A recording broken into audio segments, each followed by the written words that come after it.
Good afternoon, badass artists. I am Mia Leondo. We are back today. We are working in our newest book, Ladies of Loradale, and I am so excited about this book. When we left off on Monday, we were working on this little girl. We're working with our Faber Castell skin set. Monday, the pencils were on sale. Now, I'm actually recording this in the past, so I don't know if, I think Wednesday is still a prime day. I hope that these pencils are still on sale. They were on sale for $6.99, and it's a set of 12, and they're beautiful. It's like my second favorite skin set, and that's the reason why I started this portrait with this set, because they are on sale, and it's an incredible deal. $6.99. I got two sets, because you know, I was saying, like, you know, I use certain colors obviously more than others, and I hate buying a whole set of pencils just to get 2 or 3 colors, but for $6.99 I'm okay with that. So we're gonna jump right in. I'm using number 783. As I say that, I should just kind of mention Faber Castell has their skin tones is a triangular barrel in a wooden casing. It doesn't have an extra thick core or anything like that. It's just pretty standard. And if you're wondering why this pencil is sharpened to like a deadly point, I got a new pencil sharpener, and this was one of the settings, and I love extra sharp points, so I had to try it out. It obviously has regular settings, like regular point settings too, but you know, I had to see. And I love this. I'll put the link in the description below. It's a pretty nifty little sharpener. It's taken some abuse already, so I'm hard on sharpeners. This one is a Jarlink brand. I usually tout the AFMAT, and I still do, but this one, I have a set of Arteza pencils that notoriously gets kind of chewy, and the sharpener that just wants to grind and kind of, you know, I don't know what makes some pencils like that and others not, and I usually don't have that problem with that AFMAT sharpener. I'll add both. I'll add the link to both sharpeners, but I did not have, when I was using this sharpener on the Artezas, I didn't have any problems. So I don't know if it's just because it's dangerously sharp because it's brand new, or if it's just, you know, it just encompasses the Arteza in a way that is more favorable. I don't know, but I was fully expecting to start, you know, getting wood shards and chewing and breaking and being frustrated, but that didn't happen.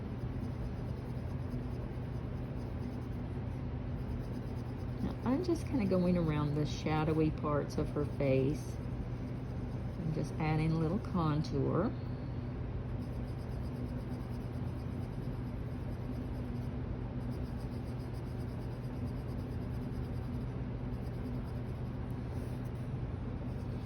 Got lots of things coming up. I was talking about it on Monday's video. We're going to be making real pan pastels. We touched on it a couple of months ago. We were shaving down pastel sticks and using Q-tips to, you know, move that powder around to get the same sort of effect. But this, I've been investigating, I've been looking into it, and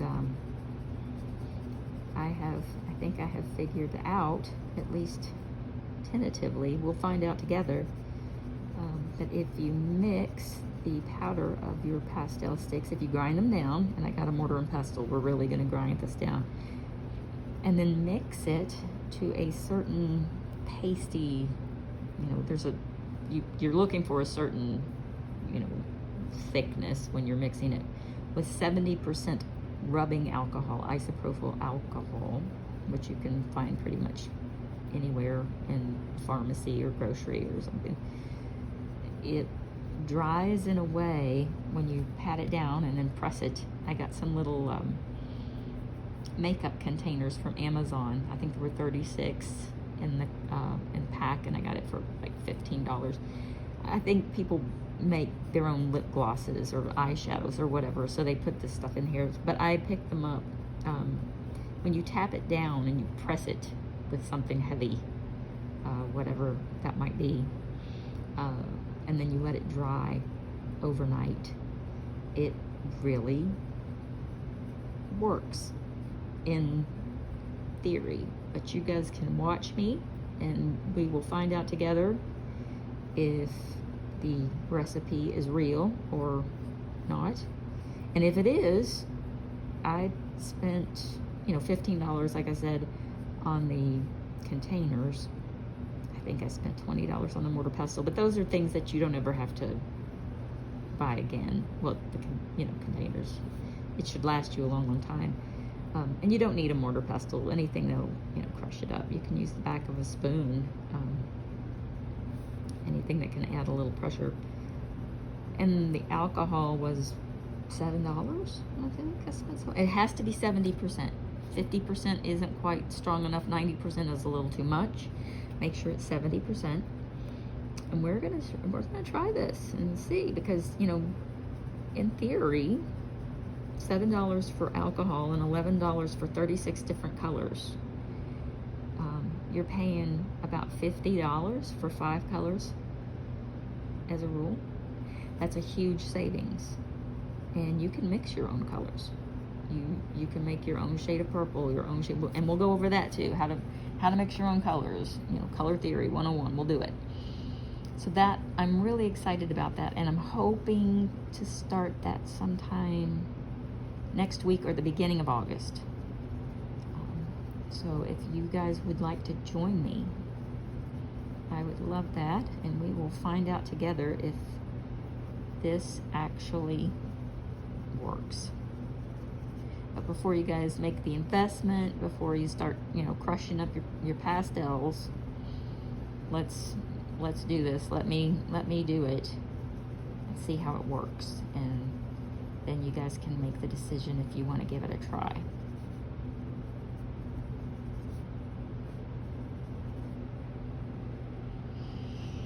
I'm good with that. What do you think? I think we need a little more blending right here, but I think we're getting there.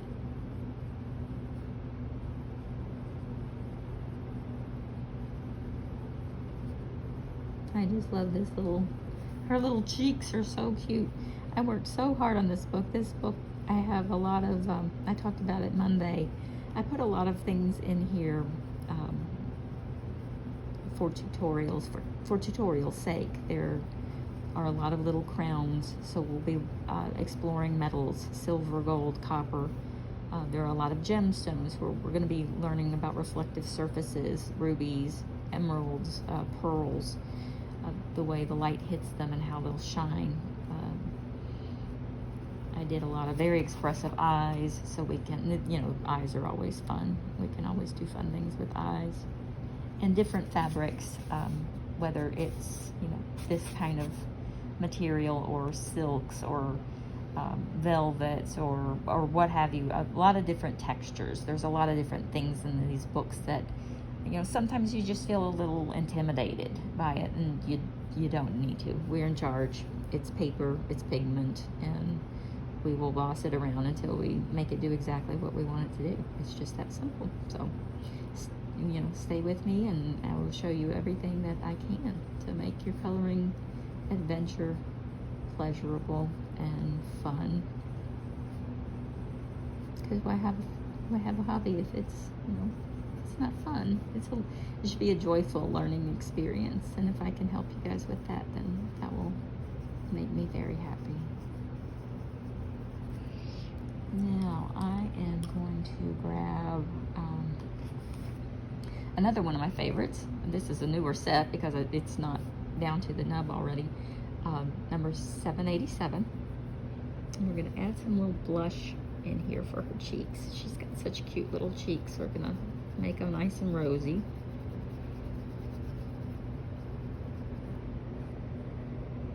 Ooh, I'm going to set the phone a little closer. I'm recording with my phone today. I'm still working on the best setup for this, and everything I try, I'm just not happy. It's like it's not close enough, or it's the shadows get in the way, or I'm picky. So I hope this is, I'm sure well, some of you have written and said, you're too wobbly, or and I'm sorry. I am just not tech savvy. That is not a talent. It is not a gift. I do not do well with editing or anything like that. I mean, it's just bad. I'm just being honest, you guys. It's bad. This is my stuff, and beyond that, I probably don't have a lot of talents, but I'm okay with that. I'm perfectly okay with that. But I know a lot of you have sent me in suggestions like, well, this is what you need to do, and I try, but I kind of fail. I hope that I'm not too wobbly. I don't make you sick at your stomach, and you're not too bouncing around too bad. But everything I've tried it just looks off. It's like it's too far away. It's way too close. The shadows are in the way. But I haven't given up. I'm still trying, and eventually, because I'd like for you guys to be able to see the things that are sitting around, the erasers and the other pencils and that kind of stuff. That way I'm not constantly, and I'm doing everything with one hand. I'm holding with one hand and coloring with one hand, so I can, grab other things. But I'm confident that I will figure it out, hopefully sooner, rather than you guys are probably like, well, hopefully sooner too. I hope.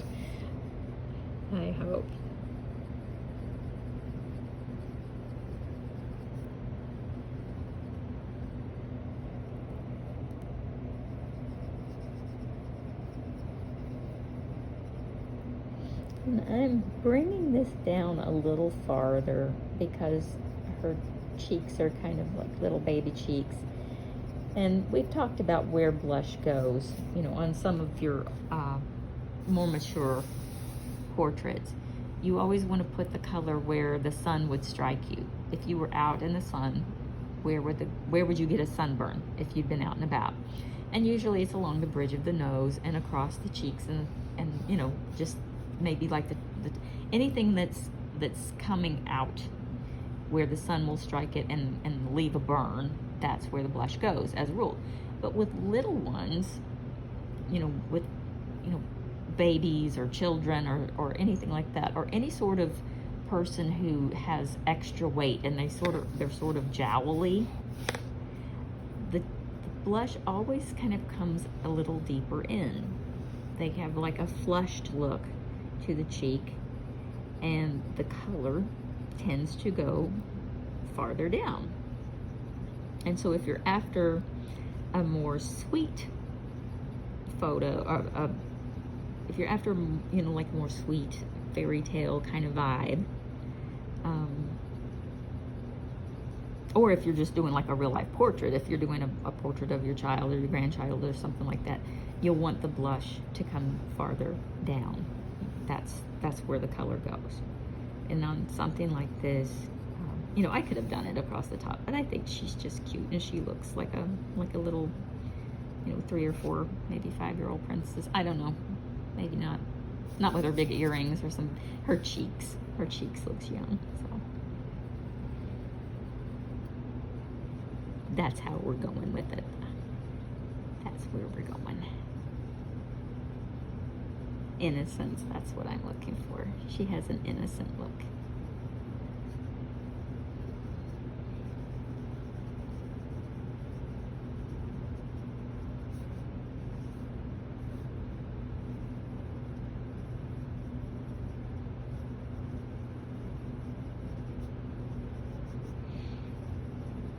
And once we get her cheeks going, we'll do her eyes, and then we'll see how much time we've got, and we will start working on these really pretty flowers up here. And we're gonna do those in like oranges and peaches and pinks and reds.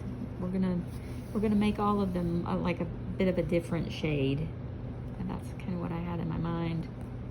going into this, but you guys know me, I have color moods, and sometimes I have color mood swings, so don't ever hold me on it, because I might come back tomorrow and be like, oh, I hate everything, it's got to be purple. And it's happened. I'm a color moody artist, so I do. Do you guys do that? Do you change your color moods? I mean, do you start, if I don't finish something right then, I have to step away and then come back to it, because sometimes my color moods will change and then I'm not satisfied. I have to go away and work on something else and then come back to it. Am I the only one? You guys let me know.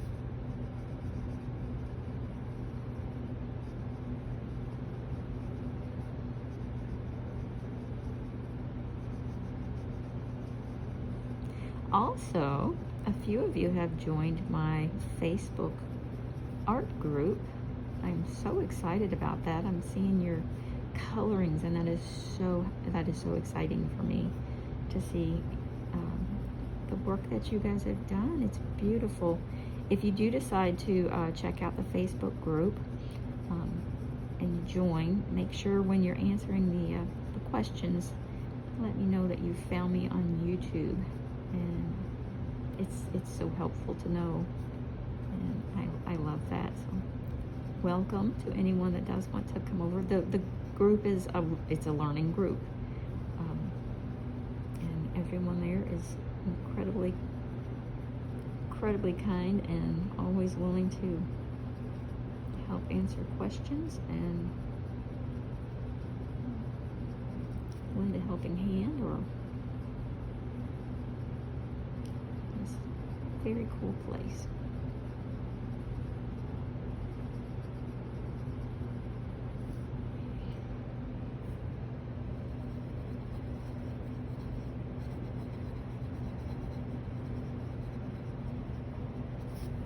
Is that all the blush I want?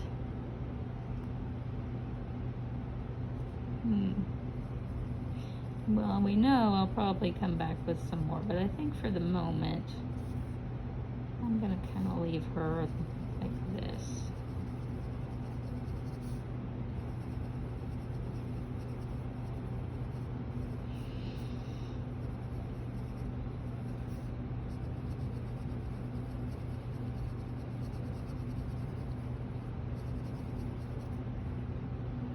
Okay, let's decide on her eyes. Now, right now, like I said, right now the plan is to make these orange and peach and red and maybe a pink and stuff. We're gonna make this is gonna be definitely different. Now, my original idea, and it still is, I want to make this kind of a hunter green, and these sort of a pale, gauzy, maybe like a celadon, a celery green. So I'm thinking with her eyes, I'd like to do kind of a honey brown color. And as I flip through, I'm going to stick with the Faber Castell. And this is the black edition. This is number 722. It's kind of a yellow ochre color. And I'm going to come into her eye.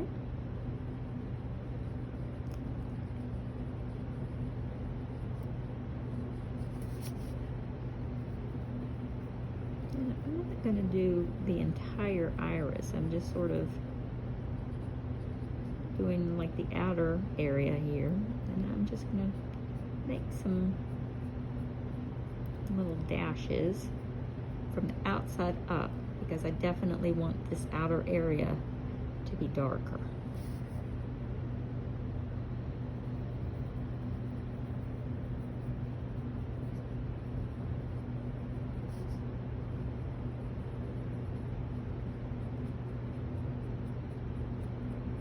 And it doesn't have to be, they don't have to all be right next to each other. They can be a little more spread out if you like.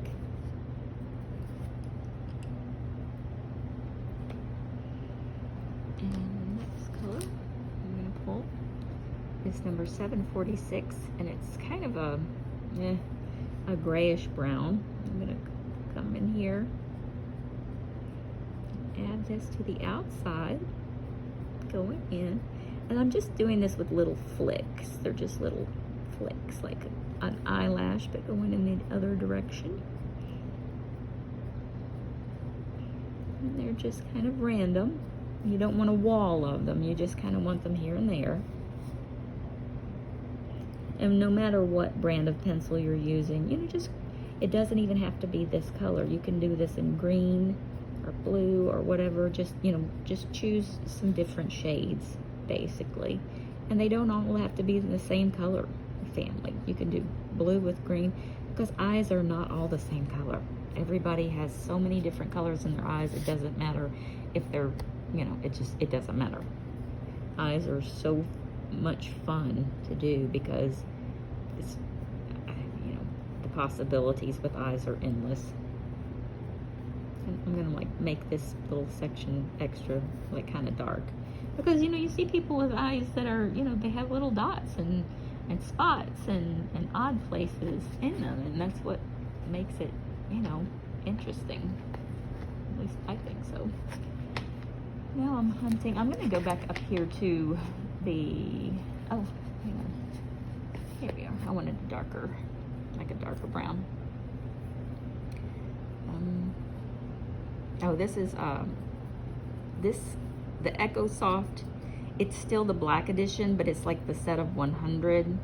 And I don't know if that color is in the 50 set, but it's kind of, it is definitely, it's just a darker brown, and you can grab one that's very similar to it that's in the flesh tones. I'm just gonna make this a little darker, just as like a little anomaly, just something that's different in her eye. Now let me go back to the stuff where, okay, now I'm in the flesh tone set, and it's just a super dark brown. And I'm gonna do this up here, like where the shadowy parts are.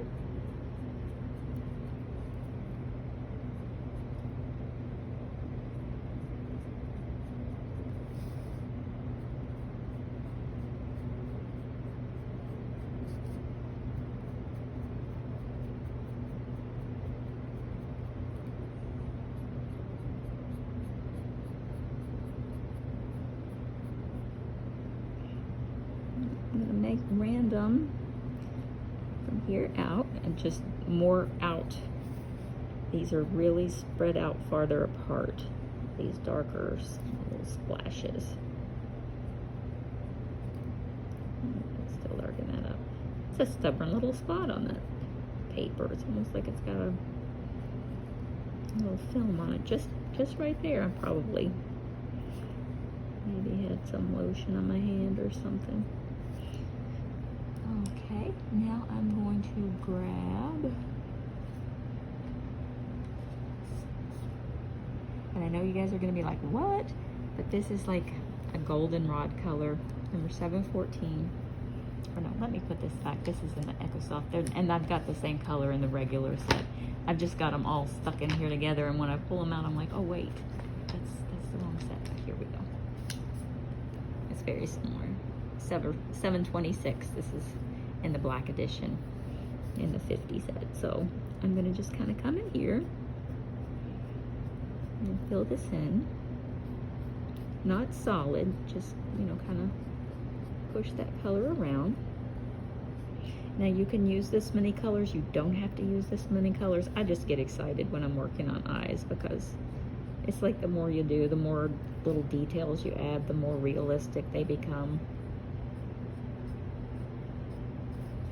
And now I'm going to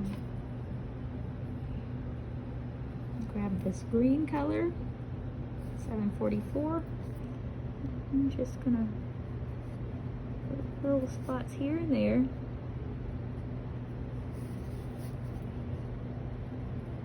Their eyes are brown, but all eyes have other colors in them somewhere.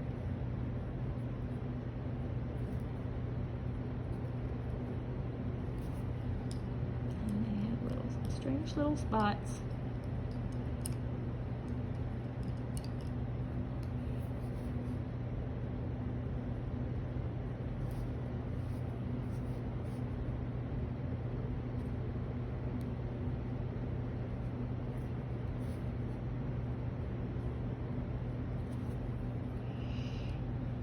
Okay, well, we're at about 25 minutes. When we come back on Friday, we'll do the little pink area and the little veins in her eyes.